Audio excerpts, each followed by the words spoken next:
Значи, пешаците се движат по велосипедски патеки, некои велосипедисти се движат по коловозни ленти, а оние со тротинетите веројатно се едни од најлошите. Или се на тротоарот, таму кај што треба да бидат пешаците, или се на велосипедската патека, или се на улицата каде што треба да бидат автомобилите. Нам постојано веројатно треба некој да ни зборува како да ја совладаме сообраќајната култура. И токму од тие причини Републичкиот совет за безбедност во сообраќајот постојано организира кампањи за безбедност на сите учесници во сообраќајот, без разлика дали се пешаци, велосипедисти, возачи на тротинети, мотори и мотоцикли или пак на автомобили. По тој повод во нашето студио денес е Дејан Андоновиќ, портпарол на Републичкиот совет за безбедност во сообраќајот. Добар ден и добре дојде. Добар ден и подобро ве најдов.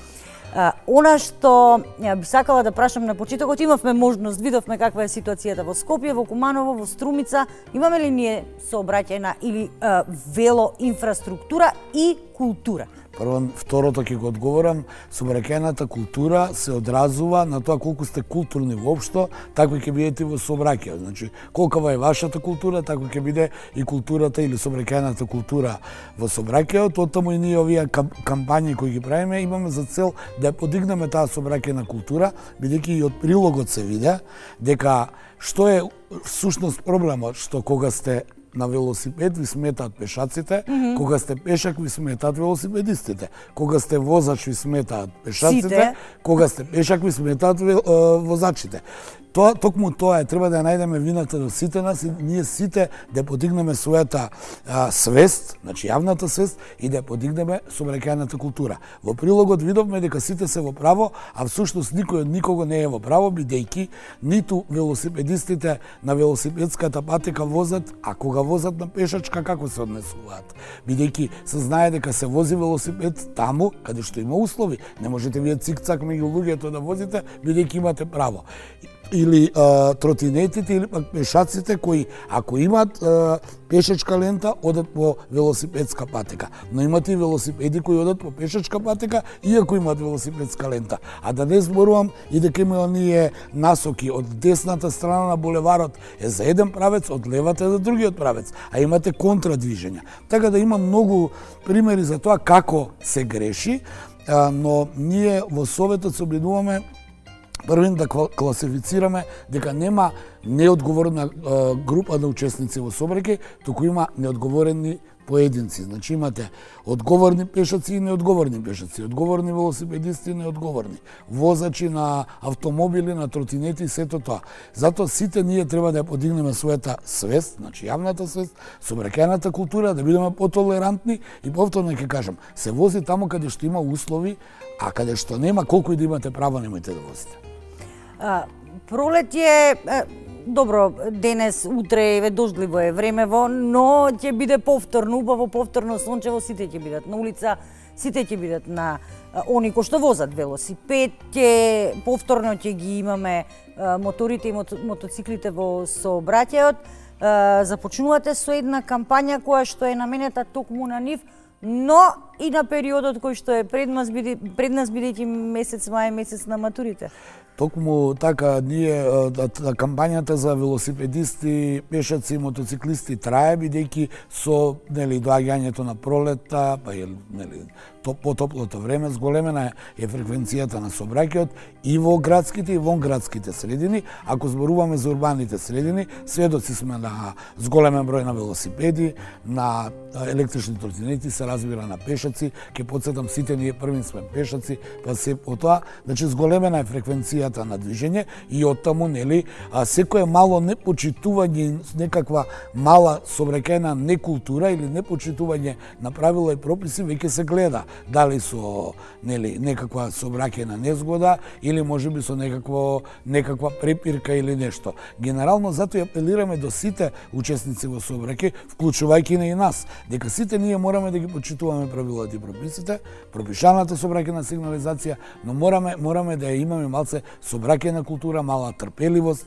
малку толерантност пред се, бидејќи знаете нема една категорија сите се неодговорни. Не, има неодговорни поединци.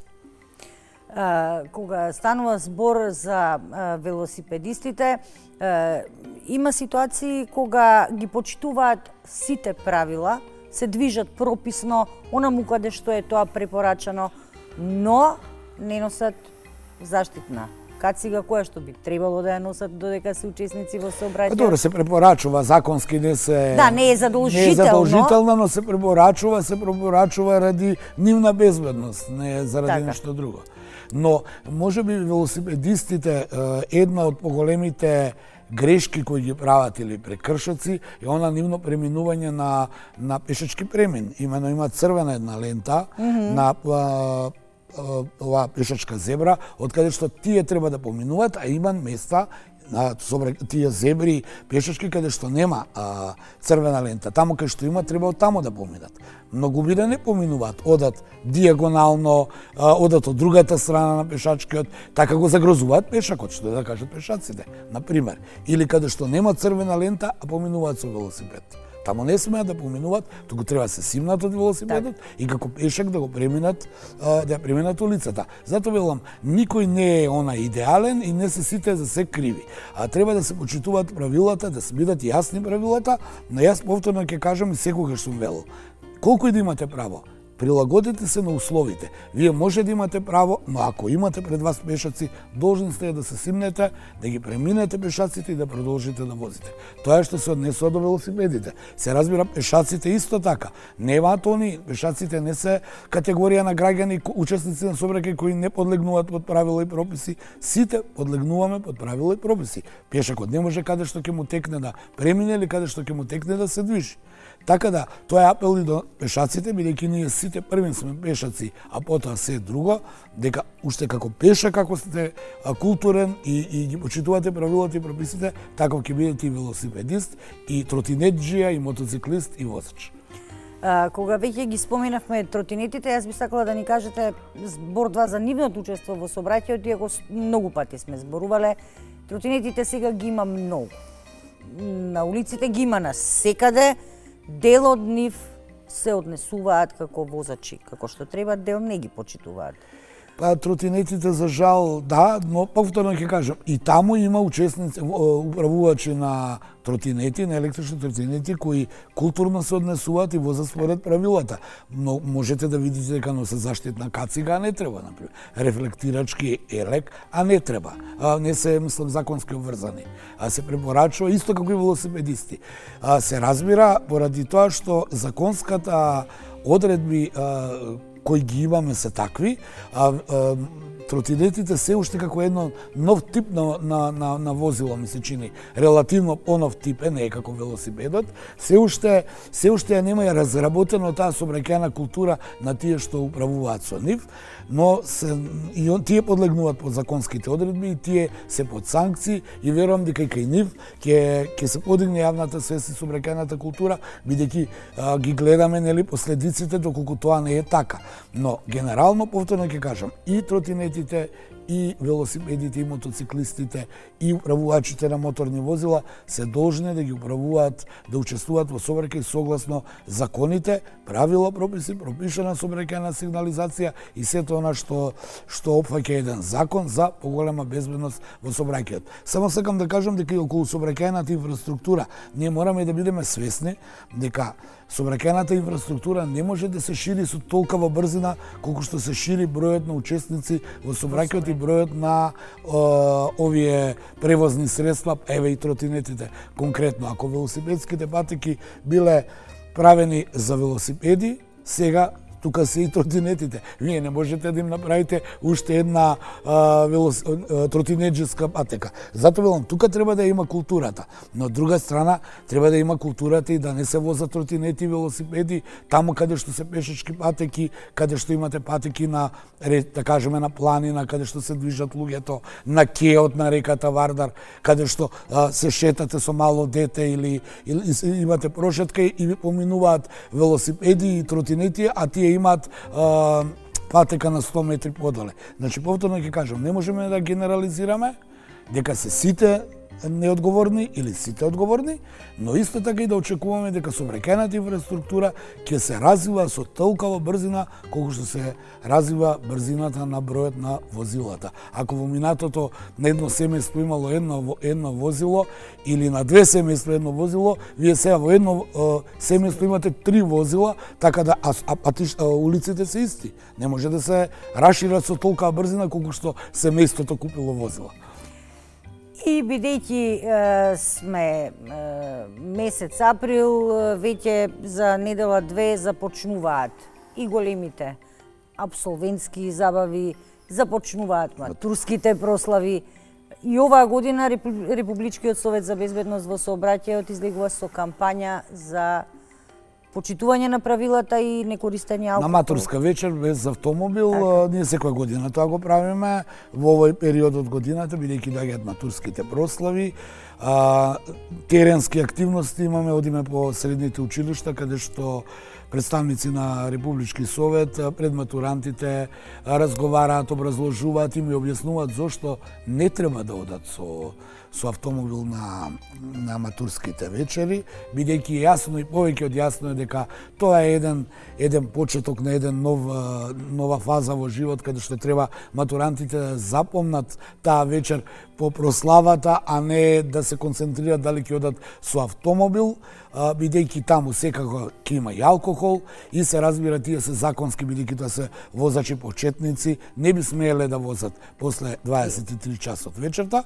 Ние тоа го работиме непосредно на тет-а-тет со училиштата, но преку вас медиумите и преку кампањи се обидуваме да допреме и до матурантите да самите не сакаат да одат на матурските вечери со автомобили, но и до родителите, бидејќи тие се во години кога немаат своји автомобили, треба некој да им го даде, па и родителите имаат таа одговорност, независно дали тие се веќе полнолетни, да не им ги даваат автомобилите, бидејќи на матурска вечер може да одат со такси, може некој да ги однесе и да ги земе, може да одат со јавен превоз, но никако тие самите да не возат, бидејќи алкохолот, опуштеноста, неискуството може да земат некаков данок со некаква сообраќајна незгода и оттаму апелираме повторно ќе кажам, до матурантите и пред се родителите, не им ги давајте автомобилите на вашите деца, нека таа вечер биде прослава, нека се осетат нека почестени, некој да ги однесе, нека уживаат и нека се вратат, се со цел да се избегне некаква евентуална сообраќајна незгода. Бидејќи тоа е веројатно периодот во животот кога е условно кажано па и најубаво, зошто да не го паметат? Па се затвара едно поглавје се отвара сосема друго ново. И сега вие се концентрирате со некаква работа како што е возило, како што е автомобил и да возите и да одите, а тие треба да знаат, веројатно знаат теоретски, но не и практично, тек доправо во животот ќе бидат во автомобил и ќе биде и тешко и ќе сакаат некој да ги вози негде заради овие сообраќајни гужви кои ги имаме по градовите, независно дали сме тука или во некое друго место или вон градските средини, бидејќи сме свесни, повторно ќе кажам, сообраќајната инфраструктура се шири многу поспоро од што бројот на учесници во сообраќајот, па оттаму и сите овие нормални сообраќајни метежи кои ги имаме и да кои сме се сведоци, особено во ова денешно време, кога животот е малку побрз и кога учеството во сообраќајот бара многу поголема концентрација од што тоа го барало во минатото. Основното начело е гледај и биди виден, биди одморен и биди концентриран во сообраќајот, нека не ти одлекуваат додека си во сообраќајот внимание да ти одвлекуваат, не знам, мобилните телефони или помислата ќе одам на матура, каде ќе се паркирам, зошто ќе те однесат, ќе те вратат. Избегни го тој ризик и уште еднош апел до матурантите, одете си со превоз, нека ве однесе некој други, нека ве врати, се со цел да учествувате во таа матурска вечер. Андоновиќ, јас ви благодарам што бевте денес дел од нашата емисија. Благодарам и јас на вас што ме поканивте и што преку вашата телевизија, преку МТВ, голема подршка имаме за нашите кампањи. Ние цела година имаме кампањи, во зависност од календарот на активности. Сега ја спроведуваме матурата, апелот за матури, ќе имаме за мобилни телефони, доаѓа летната кампања, оние апели за високите температури и перманентно секојдневно имаме апели за пешаци, велосипеди, мотоцикли и автомобили, бидејќи сите ние сме учесници во сообраќајот, никој од нас не е имун, значи секако учествуваме, дали како пешак, дали како возач, не е важно, секојдневно и мораме затоа секојдневно и да апелираме. Јавниот сервис не само што има обврска и должност, туку има и желба да ги поддржува ваквите акции што ги спроведува Револутичниот совет.